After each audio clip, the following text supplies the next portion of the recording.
to the Musicians Talk Show.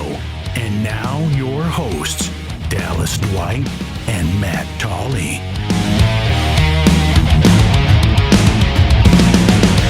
Well, welcome to episode 81 of the Musicians Talk Show podcast. I'm one of your two co-hosts, Dallas Dwight. And I'm Matt Tolley. And we're just sitting here hanging out Sunday afternoon, talking.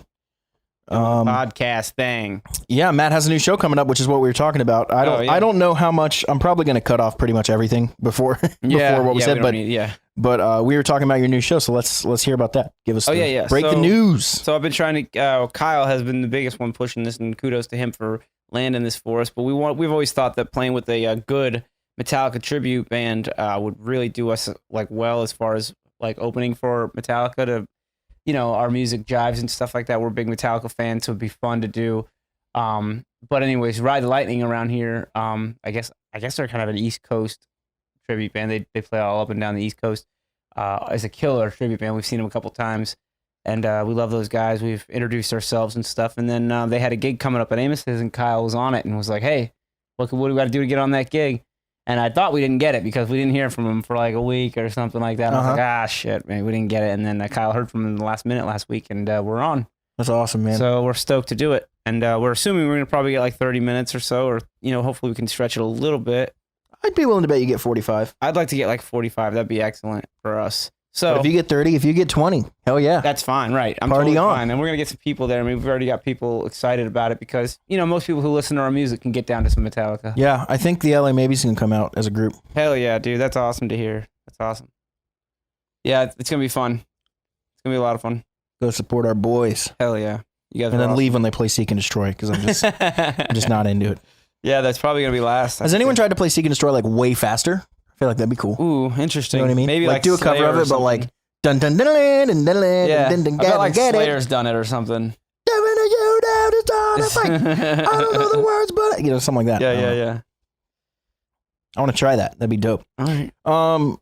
Before we get in, do you have any weekend review stuff? Before we get into that, I was going to say, well, let's just do that. Let's just do the weekend review. Weekend review. I didn't really see any shows. No, I don't have anything, I guess. Sorry. Got nothing on that one. All right, next. I know you have some stuff. Why don't you share how your weekend went? Yeah, we played two shows. We played the Trail House on Friday. It was good. Yeah, I saw some video of Glad dancing to some free house music. Yeah, that's funny. That was funny as hell. He was doing the Cha-Cha slide. Yeah. Slide to the left. Then we played Siggy's again. Yes, which is always Saturday. a great time, right? That place. It was fun. Yeah, the draw there keeps getting worse and worse. Oh no. Which we're in talks with them. We're not going to be able to continue that relationship. I don't think because I feel like they think we're supposed to bring a crowd and we feel like they're supposed to be a crowd and neither one's doing anything. Right. So it's and we definitely need to step up our game. That's for sure. So we're going to be having some meetings as a group about what we need to do to draw better, what we need to do, that kind of thing. What if you guys could tag team, work with the venue a little bit? You make up a little flyer or whatever, because I was just telling you how I feel like it's not much work to me to make a little flyer, and I like being able to represent how we look and not have somebody else do it, because I've been on flyers where people spell their band name wrong. I'm like, oh, thanks, guys. You guys really went the extra mile there. Funny story about that. When I started the joke metal band, The League of was our name. You remember that, right? I don't know if I heard that. I don't know. If you haven't heard this, we're going to fully go through this at some point on the podcast. But The League of, me and Daniel Kyer came up with the name. We were going through a band name generator, and the band name generator would basically match the or a or something like that with another thing. Right. And we went through 300 times or something, and then finally The League of popped up, and we fell out of our chairs laughing. So we named the band The League of. That's hilarious. I might have the album art sitting around somewhere, dude. It was awesome. That's cool. We all wore. Let's do it as a segment or something. That'll be fun. We all wore white masks, like Halloween masks. Oh wow! With black robes and pink Walmart flip flops. Yeah, because we realized our feet would all look different. That's funny. Anyways. Let me show you. Let me tell you what I was telling you though. I said that real quick to say that they printed our flyer wrong every time because they were like, no way in hell does this band have two thes in their name. Right. Everybody corrects it for you. Everyone was like, The League of, right? Like, no. The League of. Yeah, you're ruining the joke. Anyway, back to your They don't know. But anyways, what I was saying is that you can just make the flyer for them digitally, send it to them, they print them out and put them in there, playing them in their place a week before. That's all it would take, man. Like, people would be like, oh, that band, the LA Maybes coming by the Friday. Let's get down here. Yeah. You know what I mean? Because if there's regulars all week. That assumes a couple things. That assumes there's people there. Yeah, I mean, which there may or may not be, and that assumes that they know who you are, and will be willing to come back to see you. Right. If you make a cool flyer, maybe people will fucking check it out and and come out and see you more. I don't know, man. Like, you don't need that many people in that place. It's a pretty small place. If you just got the little word out that there would be a show in town, or you guys would be in town, because you guys, how far away are you guys? 20 minutes? 20 minutes. Yeah. Here's. I spent part of the morning doing some research on. I basically just Googled how to draw more people to your shows, and I was just reading every article I could find. And I kind of figured what they would all say, and I was pretty much right. There was a couple cool creative ideas I saw. The biggest one that they all said was you have to make it an event. Right. Which we all understand. Right. The problem is I can't make every show an event when we play 8 times a month. Right. Like, what the fuck are we going to do this time? Like, it's us at Siggy's again. Like, what do you do? Like, exactly. It's a restaurant bar. We're standing on the floor in the corner. Yeah. Like, it's not exactly like the coolest spot that I want. Yeah. Some things you could do. Like, I mean, I know this isn't a lot and you definitely know this already, but what I'm saying is, like, there are some things you can make events. Like, obviously holidays. Those are very obvious ones. You can make like a holiday the next time show. we're booked there is supposed to be Halloween. There you go. So it's a Halloween show. So like wear costumes, do that whole thing, right? Make it an event. That's part of it. Sports events. Anytime there's Panthers are playing, it doesn't matter if you're sports fans or not. Like if there are sports fans around and they're Panthers fans, I don't know if they are or whatever. Be like, come out, watch the game, and listen to some music. You don't need to hear the game to be able to watch it. Yep. People can come hang out. That's what Trail House does really good. The first time we played there was their 4th anniversary. They did a whole thing. Right. And when we played there this past time, I was watching their marketing because they included us in it. Excellent. And whoever's running, it's good. They were saying exactly what you're saying. Come out and watch Winston-Salem, Wake Forest, and North Carolina play, and then afterwards, LA maybe. Like, they made it feel like, come on, we're going to have this fun event thing. Like, yeah, exactly. This isn't an everyday thing, Exactly. So that's what you should, always, that's stuff you think about right there. Like, everybody should think about. As far as like how to promote your show is what's happening around not just your music, what's also happening, and acknowledge that there's something else, but we're part of that too. Like, we're all for it. Yeah. It kind of gives people the okay, like, shit, I do want to watch the Panthers game, but I would like to check out some rock and roll too, Yeah. Which I've totally done that, like gone to shows and like saw like a fight or something. I feel like I don't remember like what I was interested in at the time, but I was watching the Clemson game while we were playing. Nice. There you go. There was really engaged. There's a few other issues I have though. Like, the other thing that all the articles said was play less often, which makes total sense. Right. Works really well for you guys. You guys play once every few months, so everybody comes to see you. Yeah, because they can't go see you every week. Yeah, we played once a month, except we missed like 2 months in there. But when we play like we try to go for once a month. Mm-hmm. The issue becomes like schedules and stuff like that. But one of the articles I said was every 6 to 12 months for a big local show, every 3 to 4 months for like a market you're not normally in. Right? Like for us, it might be Atlanta, Raleigh, those kind of things. We are to be totally transparent. We just talked for like 15 more minutes and Pro Tools stopped and we didn't realize it. So we're kind of going back and filling in. What we said, we were talking about how to draw people to your shows. Right. So and you guys are in a different situation because you're working with the bar and stuff like that. So it's a little bit different. And they're basically paying you as an accessory to their night. Basically, like they can say that they have a live band, and people think that or not think, but that place will be a hopping place. It's a place with live music. I understand it from the bar's point. Mm-hmm. They want, having live music, I guess, attracts people, even if they don't know what or who it is. Right. But then they also want the band to be able to bring in, their friends, family, fans. Like the band to have a name and it seems like with Siggy's, though, that they literally want us to just bring a crowd every time we go. Right. Which I get, but if you want that, don't book us every 2 weeks. Yeah. Like, we literally played there last night, and we played there 2 weeks prior to that. Exactly. Yeah. Like, that's way too soon. Like, yeah, that's true, too. It should be 6 to 8 weeks minimum. Yeah. It should probably be closer to 3 to 4 months. Right. Well, and you guys could probably like work together on like making a cool flyer representing yourself well and send it to them, and maybe they can hang them like weeks before, you know what I mean? And get some build up on it, because it's not hard to hang a flyer and that way when people come in, they go, oh, that band LA, maybe I've heard of them. Yeah. Or whatever. And they'll, that helps. I love that. I think that assumes a few things, that people will be there. Yeah. Which is you would hope. It's a pretty small bar. I mean, who knows how many people are there? But at least like the regulars, every bar has regulars, and at least they'll know. And who knows? They'll drag some friends. You never know. At least it gives you some. It definitely some idea. And I'm a firm believer. I know and it's not a huge. It definitely it couldn't hurt. You know what I mean? Right. But unless it's $300 plant flyers or something stupid. But like you do it all. You boost the Facebook post. You do the flyers now. The biggest thing is like making it an event though, right? Like we've read that before. Ari says that like every show should be an event, right? Yeah, so, and that's what I'm struggling with so hard. Like, how do you make an event? Yeah, when you have a show. When you have week. 9 shows, 6 to 8 shows a month. A show a week you have. You at least, and most of the time you're doing double headers and sometimes triple.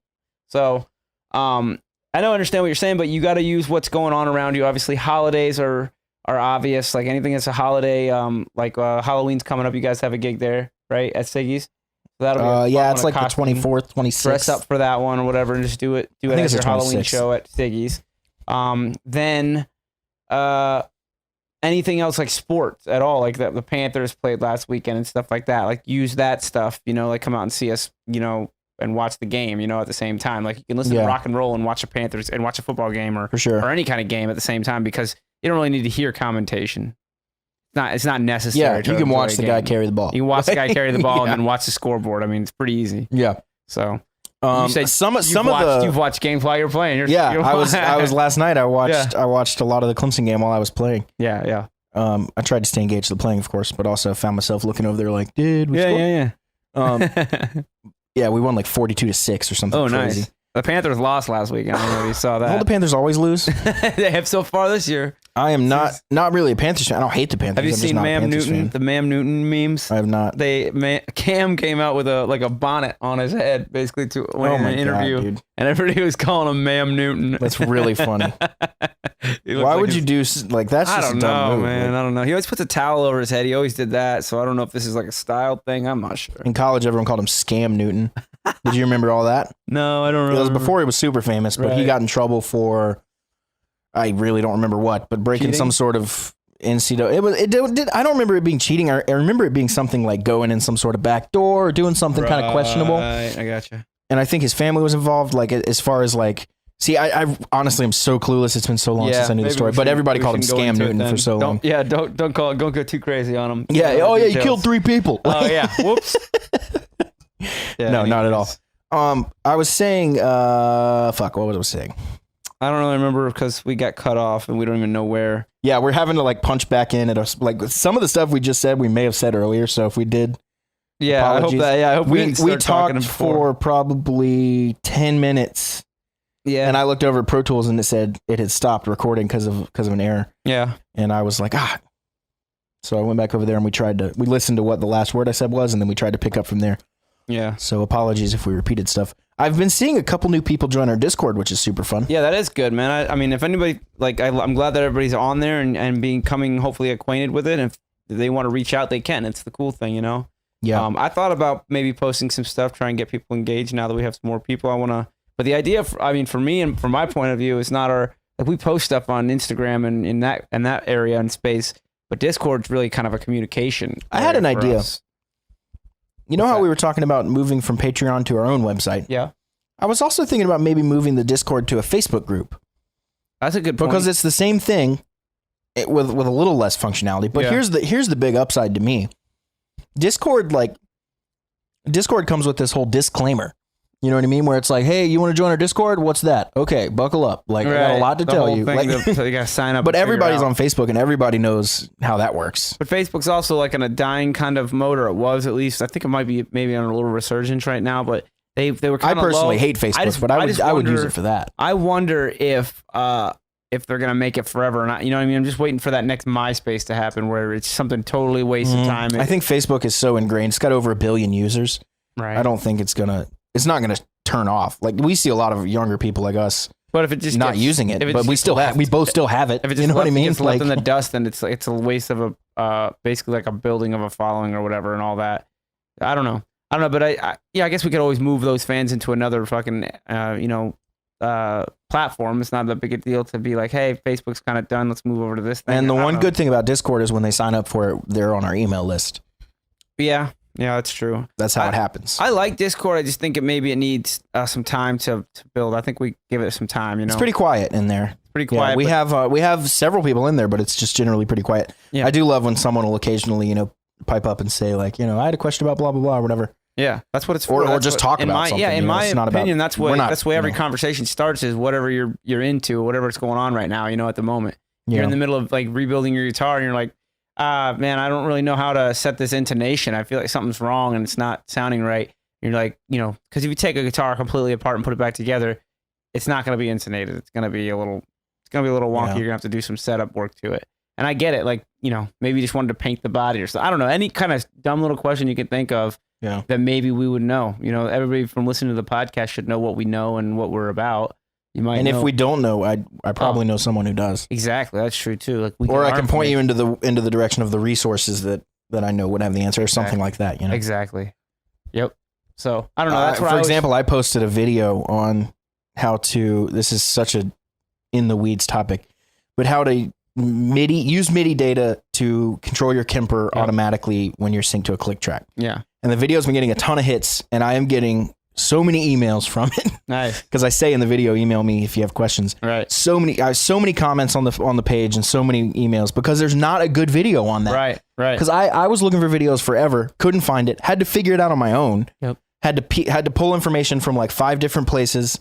Yep. Read all these forums and finally figure out how to do it. And then once I figured out how to do it, I was like, nobody knows. Everything I look at this, all the comments are like, can you make a tutorial on this? So I just made one. Yeah.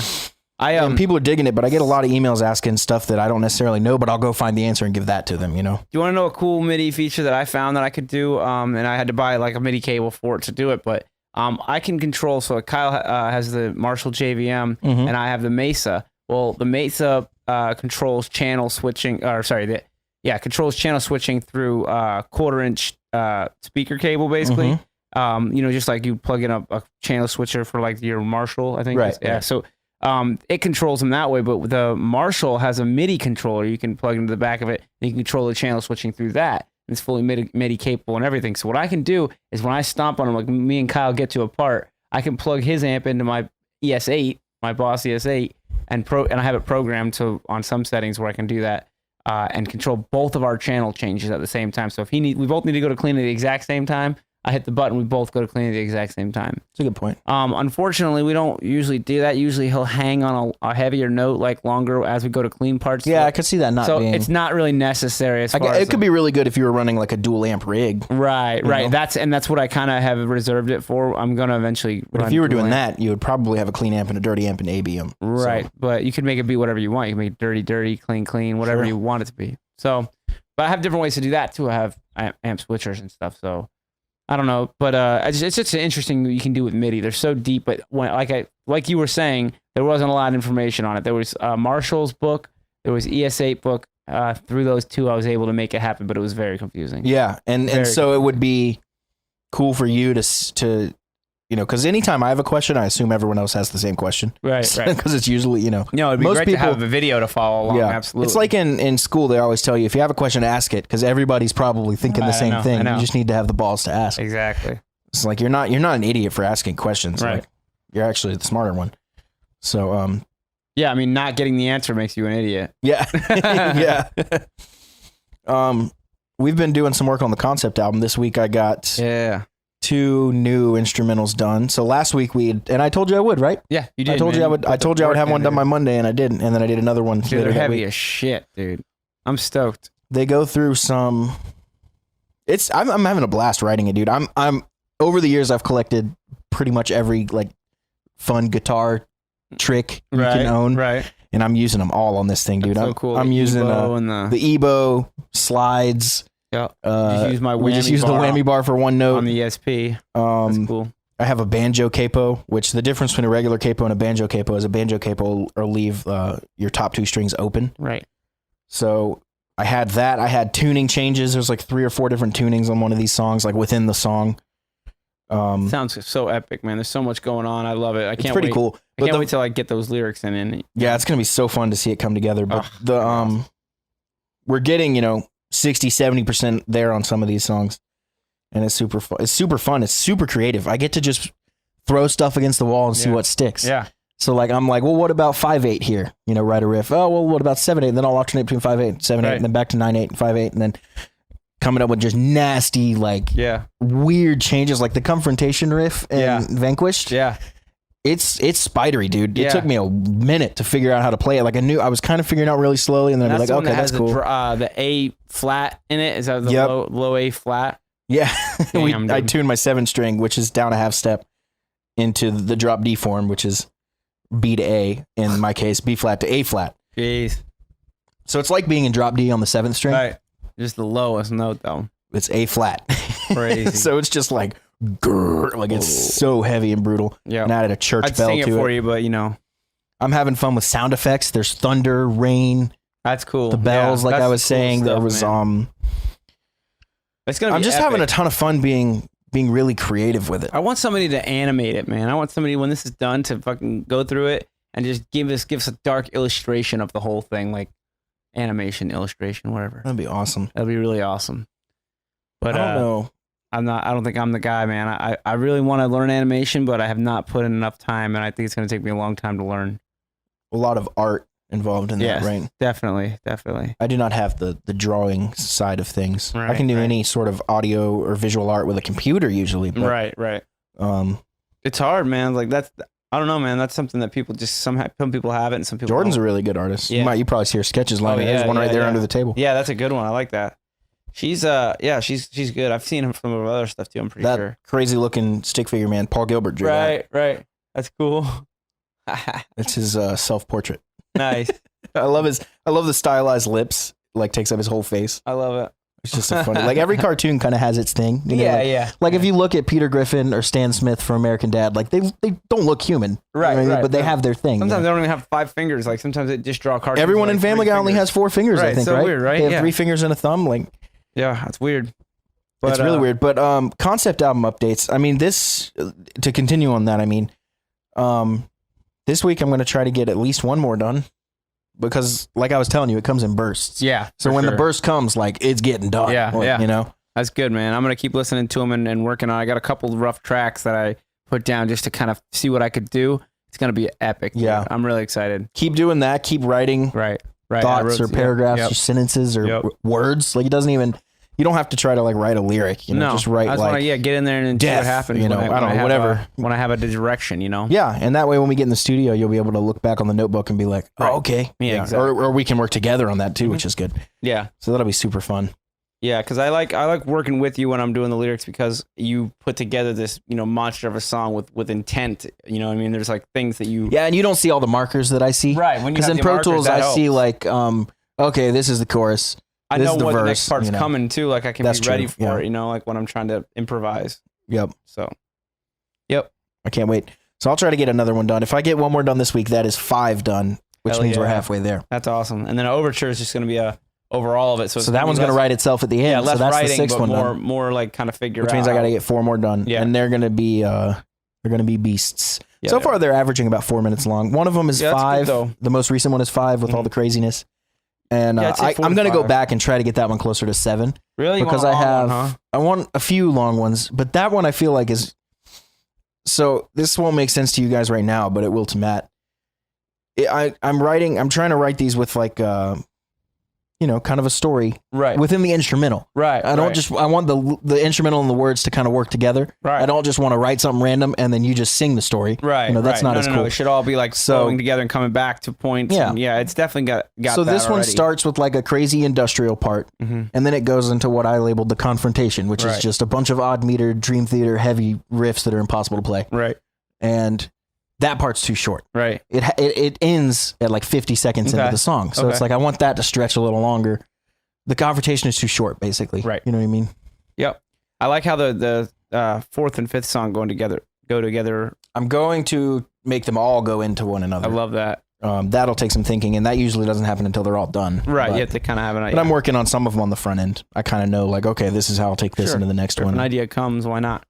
Yeah, it's cool. It's going to be awesome. I can't wait to release that. Hopefully, I can't wait to release it, dude. It's going to be really cool. I hope people listen to it and dig it. Yeah. It's going to be a really cool work of art. I think so too, man. I think you're extremely talented guitar player to be able to do that and producer. You know what I mean? Like I think it's I'm just going to be fun. a great show of your talent. I know, but it is going to be like a product, But what's super fun about this to me is so similar to the 24-hour EP, just with no time limits, which we discussed last week might be a bad thing. Yeah. But there's no direction. I have in that one song, we went from crazy metal riffs to synth, dreamy ambient, and all that, right? To a nice string, almost film cue that brings sadness to mind, to a nice sweet piano thing, and then back into the heaviest metal. Yeah, and it's just like, and this is it's one song, you know. Yeah, it's great. This all happens within 5 minutes. I love that. And I think it seems to me, at least, that it does so in kind of a natural, smooth way. It doesn't feel like, oh, these guys are just shoehorning every fucking thing they can think of into it. No, I definitely think they flow together nicely. It's a real it's a real palette of music you've laid down for sure. I can't wait to sing over it. And what I did is I put them in Dropbox, and then I made the box folder. Which, by the way, I'm only going to be updating that one from now on. Because you can playlist it. I need a link to the box. I don't think I have the box folder. I might send me the box folder, because I don't think I have a way to sign into that. I want to add it to my box, because I think that's the way the Dropbox. I shared it with your email, but I hand typed in your email, so I may have typed it wrong. Oh, okay. So I'll check on that after we're done. But I might have an email. I'll check. Anyways. Yeah, I almost said your email out loud, but that's kind of a no-go on. Yeah, we don't want all the crazy releases. fans to get in my Dropbox. It's not that so much as it's you just generally try not to put personal information out. You know? Yeah, probably a good idea. Although if you do, email's probably the safest one to put out. But yeah, I was going to say something else as we were wrapping up this concept album talk. I put them on. I put them into my iTunes, and then added them to my Apple Music library so I can listen to them on the go in the Apple Music app. Right. And I did that because I can download them, and then I can really hear exactly how they go into each other. So Apple Music has a library now? Yeah, it has since the beginning. Yeah. Trying to think, because you know how iTunes is getting phased out, right? Yeah. Will all your music just be? You'll be like, since you own, I don't know what song. If you own an Avril Lavigne CD, right, and then you put it on your iTunes because you uploaded it or whatever, ripped it. That's what they call it. Right. Now you have access to it streaming. Is that how that works? Kind of. Or do you have? No one else does, but you do. If you right click and hit add to iCloud music library, I think is what it says. So when you do that, it takes a minute to go through it, and then you can access it on your phone on the go. Okay. That's what I did with Tool's entire discography before, because I had it all way before they were on Apple Music. So I've had Tool on my phone and Apple Music forever. Okay. But and so when they released theirs, I went back and deleted mine. So how long before iTunes is gone? The next update, which is Catalina, which is coming out sometime very soon, beginning of October. Yeah, it's not, Apple Music isn't gone, or iTunes isn't gone. They're splitting it into 3 apps: Apple TV, Apple Music, and Apple Podcasts. Oh. Because right now on Mac, they're all in one app. Right. That makes sense. Because it's kind of redundant, right? Yeah, you don't want to streaming services. Well, they're growing. I mean, everything's changed since iTunes came out. So it's an evolution. Yeah, so that's going to be probably good. Yeah. And cleaner. Yeah. I'll hopefully be able to use the podcast app because I use the iTunes to make our podcast like metadata. Yeah. I've had problems with the podcast app. I've had issues where it doesn't update, and then it'll just all of a sudden update everything. And I've also had issues with it trying to download podcasts. No, on my phone more than anything. I never have issues with the computer. You might have automatic downloads turned on. You can turn those off. I turn them off, and then I feel like they get turned back on or whatever. I don't know what happens, but I've loved the Apple Podcast app. I've never used another one. I've tried a couple times, and I haven't liked them as much. Yeah, I pretty much the one I use exclusively, but I've had lots of issues with it. Yeah, I don't think I've had those issues. That's okay. Maybe it's my phone. Your phone does have some issues. It has some issues. It's like dropped 4 green lines going down it. Half the screen's missing. It's been abused. Damn it. Oh, I will finish this thought. Okay. I put them on there so I could hear them go into each other. Yes. So I can test, like, okay, is this going smoothly? Is there right? Because like one of them ends with literally going 1, 2, 3, 4, and then I want 1 to be the next song. Yeah. And if there's even the smallest gap, you lose that rhythm feel, so it's not as cool. Right. So I was working on that, and that's how I chose to do it, and that's why I thought you could go to Box.com, which would be better than Dropbox, because you're never going to hear. Box, I just have to sign into it from a different account, I think, or make it part of my account, like. If I can put a folder in there that's shared or whatever. Yeah, I can share it with you. I also might have shared it. Was it your Yahoo address or your Gmail address? I don't know. Either one. Because I sent it to your Gmail one. No, it's not either one. Yeah, that's not what it's going to be. Okay, then that was the problem then. Yeah. Because otherwise you would have gotten the notification. Hey, so did I tell you I found the neck for my Super Strat? You haven't said anything about the Super Strat. Let's talk about it. Yeah. So all right, so I'm gonna build this Stratocaster. I'm gonna probably buy a body from I don't know where, but I want to cut and route a Floyd Rose in it into a regular Stratocaster, hopefully an American Strat, but maybe even a Squire. I don't care. Something I'm trying to build it on a budget, but this neck that I'm showing Dallas right now is definitely not budget neck. Do you see how all the flame in it and everything? Yeah, like it looks that? super awesome. Yeah, $500. It's pretty standard for a neck like that, though. But it's a one piece. All that maple is all one piece, the fretboard and the neck and everything, and then they fill in the back with for where the truss rod goes from the back. So instead of splitting the neck and the fretboard, you just slide the truss rod in the back of it. And really nice neck. Yeah, it's really sweet. But that is going against what my original idea was to build a budget Super Stratocaster. So essentially my ESP is a non-budget Super Stratocaster. Literally, they made it neck through all the, top, whatever they could do to make it the best Stratocaster they could. Right. So my idea would be to make an original Super Strat, which is just literally a Stratocaster that you put a Floyd Rose on and, high frets, hopefully 24. High frets kind of simulate scalloped, right? Isn't that the idea? That's the idea. It takes less pressure to get a clear note. Right. And what I like about high frets, it gives you more room to bring up your Floyd Rose trem, so you can go up and down. You have more room, a little more room. I feel like when you get it up off the guitar a little bit. Man, I don't know. I've used a lot. I've used every kind of whammy system you can think or tremolo system you can think of, and I don't know.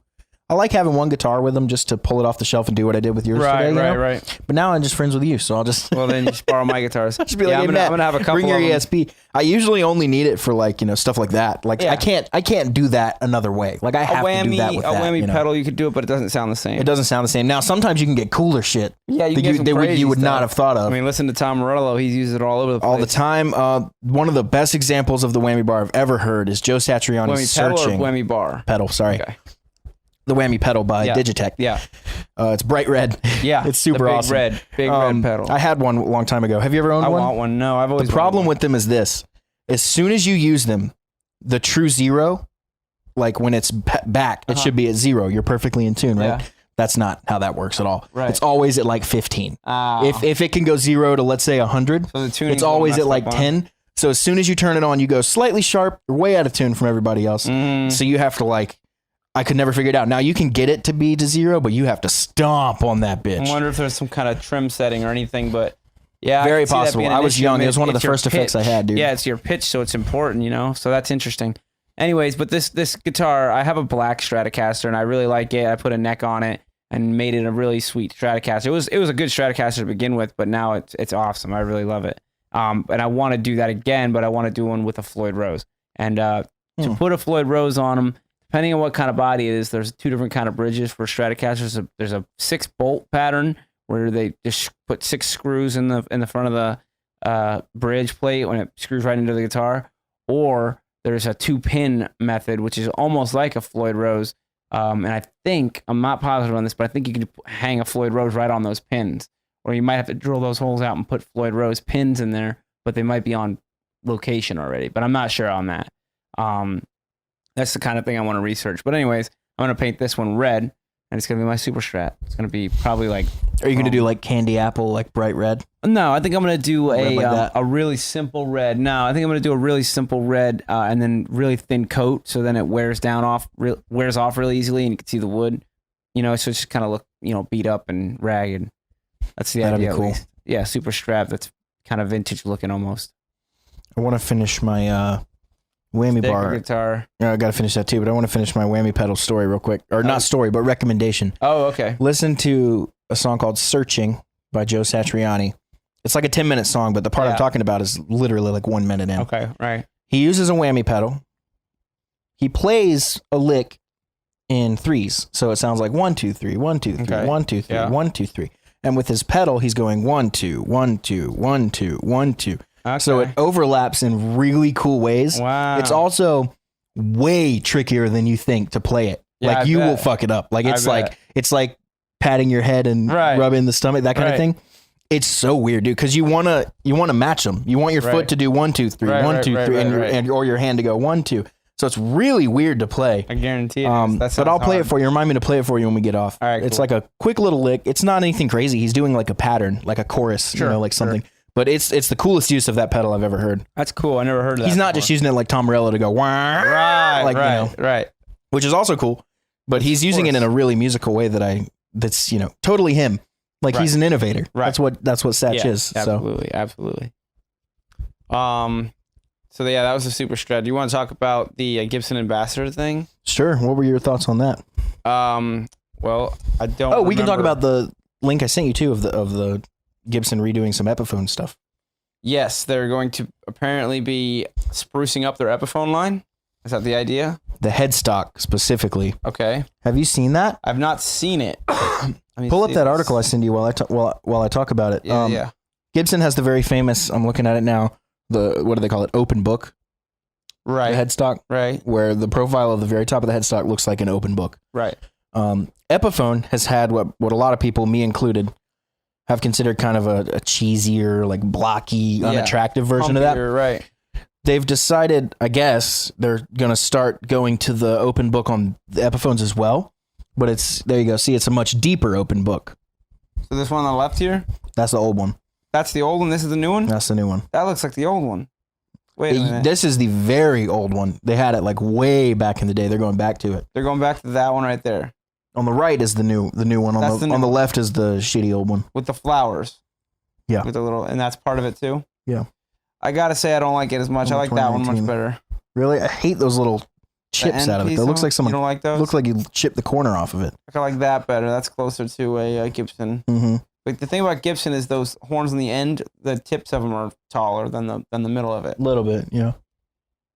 Oh, not tall. I don't know that it's taller than the middle, though. Flat across, then they're real close to flat. Yeah, I think so. Then where the Epiphone humps up way on top. Is that the new one right there? That might be the new one. I don't like that. Yeah, I think it's really cool. I think it's really attractive. Smooth lines, clean.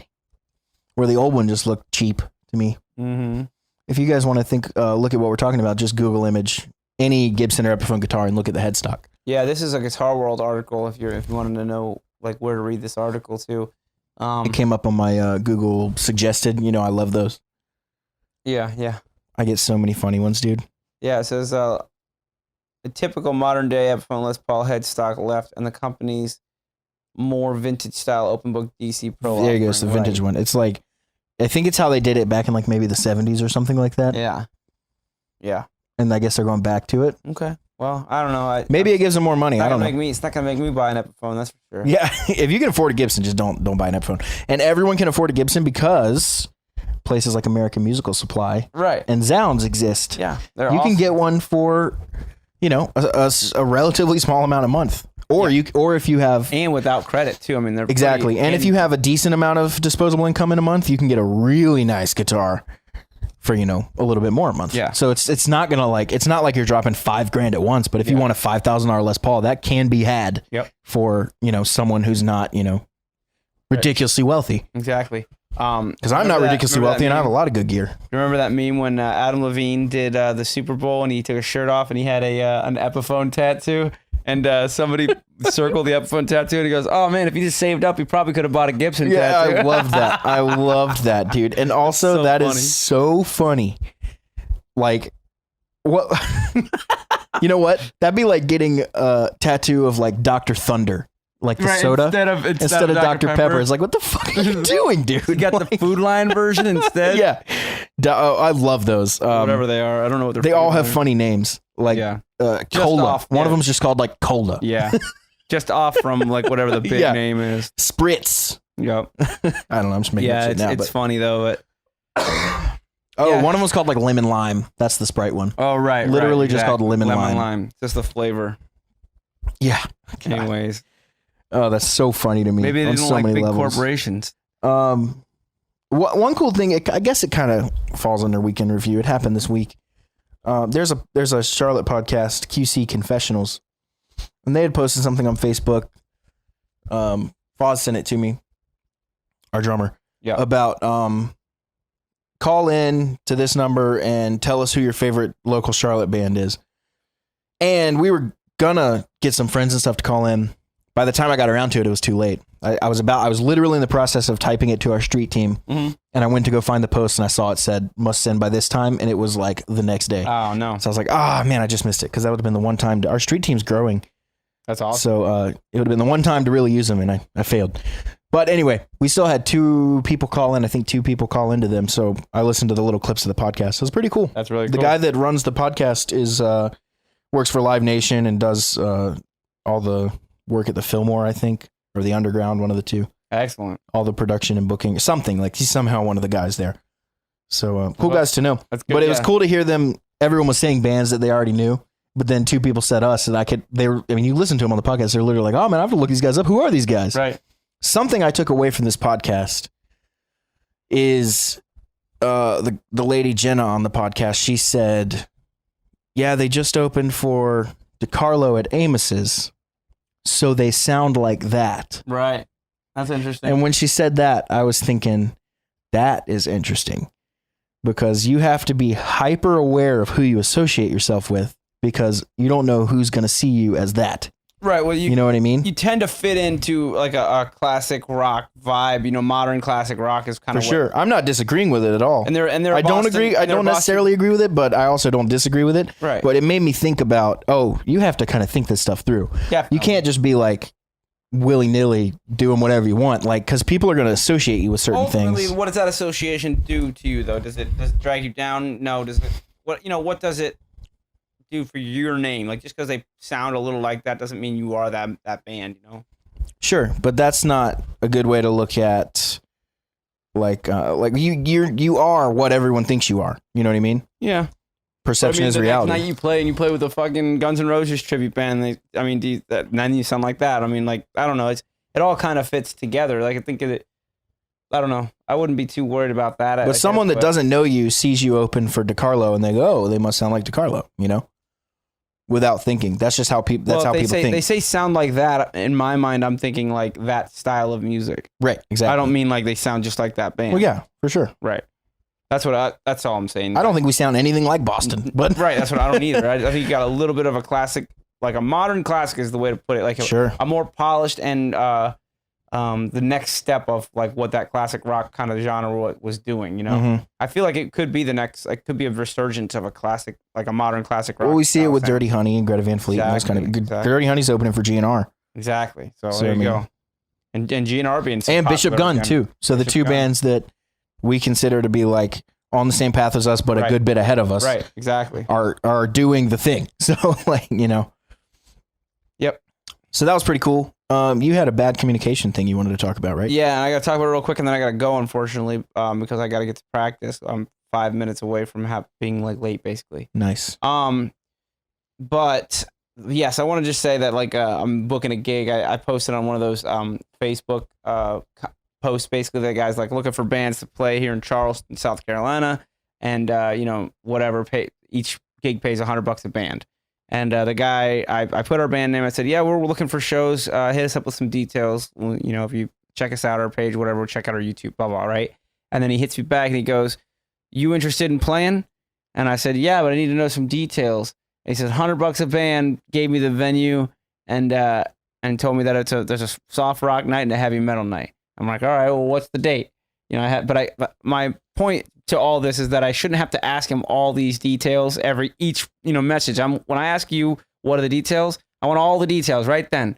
Not a little bit at a time. Don't trickle them out to me like I'm some kind of child. Like I have to keep asking. Like, right. Yeah. Like, listen, dude, do you want to get this done or not? Because I don't have all day to keep messaging you back asking you what I need now. What do I need? I need all the shit that we give out when a band fucking when you want. So, anyways, I got a little. What frustrated. do you think I need to make this happen? Yeah, I got a little frustrated, and I don't know who this guy is. I don't know if this is his first time or I'm not even that experienced at it. But I know better.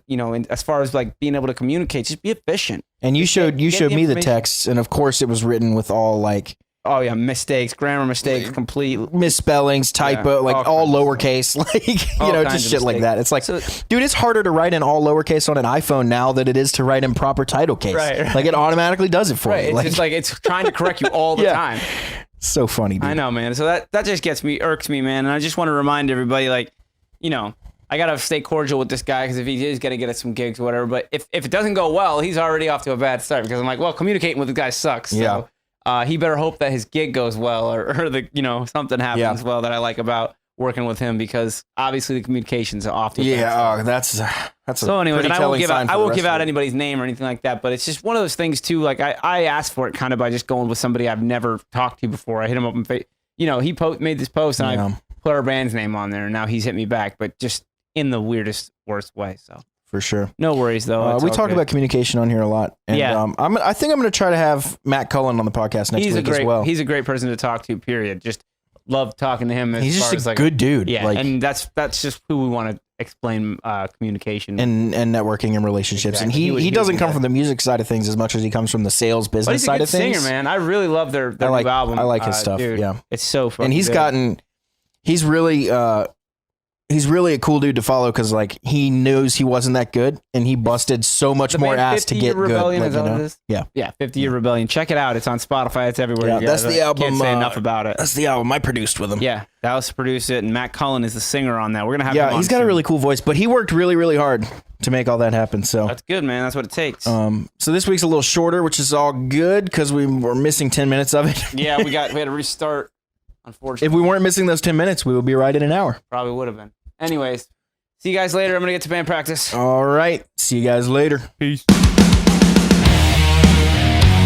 Be sure to subscribe, rate, and review wherever you listen to podcasts.